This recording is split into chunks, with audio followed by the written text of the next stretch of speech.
Alright, this is Vegeta8259 again, and this is going to be the first part of my review of the Master Grade Turn A Gundam. And to start off, we'll do colors first. He's molded in pure white for, most of all the stuff you can see here. But he's also got a kind of a slightly darker, very, very light gray. Here's a good place where you can see it.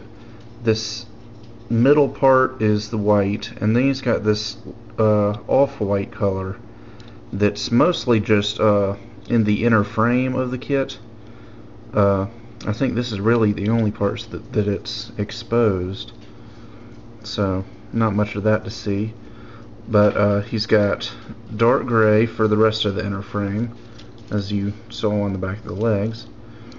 He's got blue, a very bright blue, which is brighter than what you would usually get on like RX-78 or Exia or something like that. And he's got yellow. He's got clear yellow just for the cockpit hatch and for the eyes. And he's got a little bit of red on the feet, the knees, and the torso here, and on the face. And I think that's about it. So for articulation, he doesn't have a ball joint for a neck, but it works in about the same way. His head can go up and down quite a bit actually, and side to side. You can see the joint. He's actually got a triple jointed neck, so he can get a lot of range of motion in his head, and of course it can rotate 360. Then onto his arms. His shoulders are, well, his shoulder armor rather is very unique.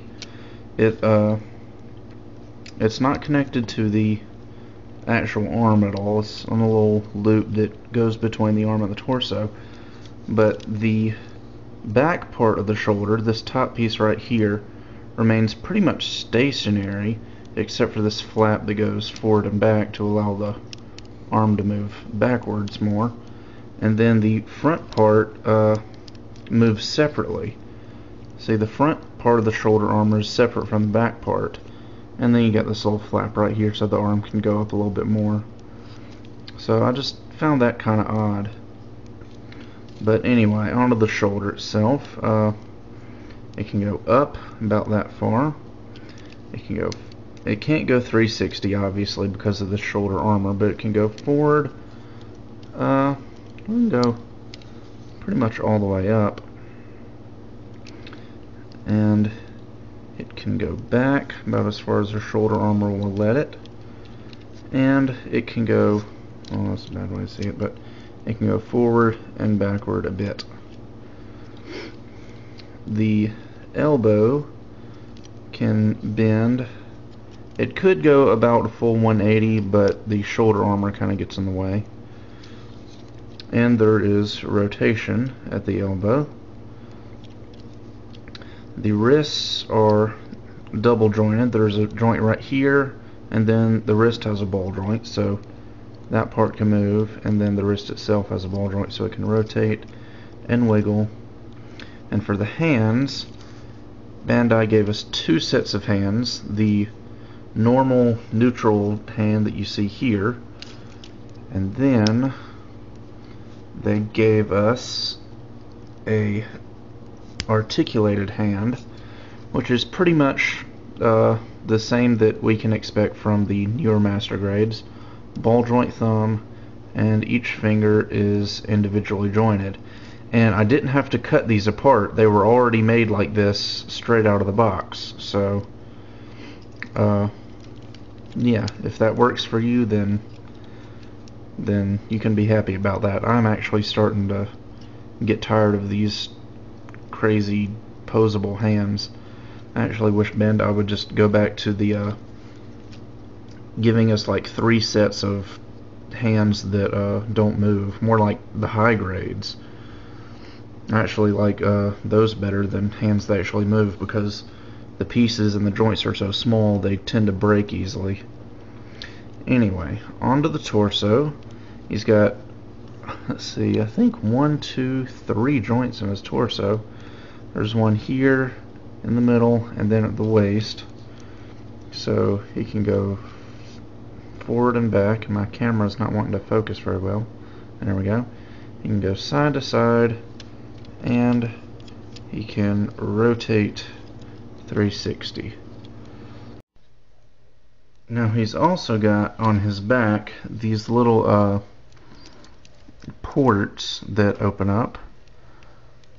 So you can open up there, and they're actually really kind of hard to get open, and the beam saber doesn't seem to be cutting it, and that's not going to get it either. But anyway, these little thingies open up, and there's just little holes behind them that are on the inner frame, and they don't really do much as far as the model kit is concerned. I haven't finished watching Turn A Gundam, so I assume that those little holes are where the moonlight butterfly wing effects come out. So yeah, maybe somebody, I'm sure one of you knows what it's actually for, but I'm guessing that's what it is. It's for the moonlight butterfly wings.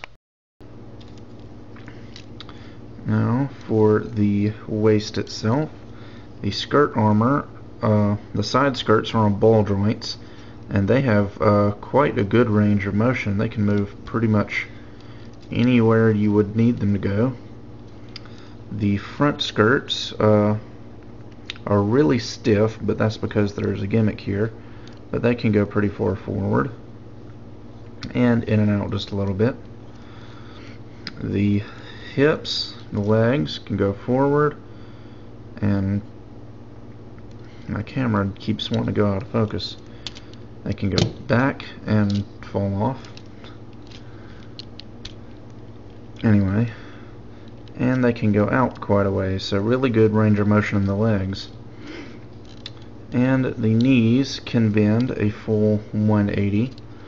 On the 1/100 scale and 1/144 scale Turn A Gundam kits, the old ones, this knee joint was kind of prohibitive, and like I'll review the 1/144 scale pretty soon, and it can only bend about that far because of this knee joint, but they solved that with the master grade, so it can do a full 180 now. And there is another joint in the leg right here along this little line is a joint, so you get a little bit more range of motion in the leg. I forgot to mention in the knees, when you bend the knee joint, these little thrusters on the back of the leg actually move a bit. I don't know if you can see that or not. They don't move very much, but they do move. And the same thing happens when you bend this joint right here. These metal parts on the back kind of move in and out. For the ankles, they can go forward and back as can be expected, and side to side a little bit, rotate just a bit, and then the end of the foot can move down and up, and the heel can do the same, just not quite as much. And I guess that's about it for Turn A Gundam. I'm really impressed with this kit.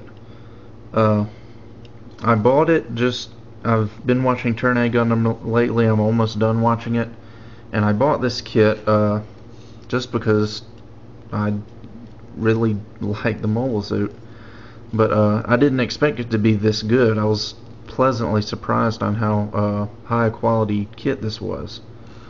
So stay tuned for the next part of the review, and we'll go over Turn A Gundam's accessories and gimmicks.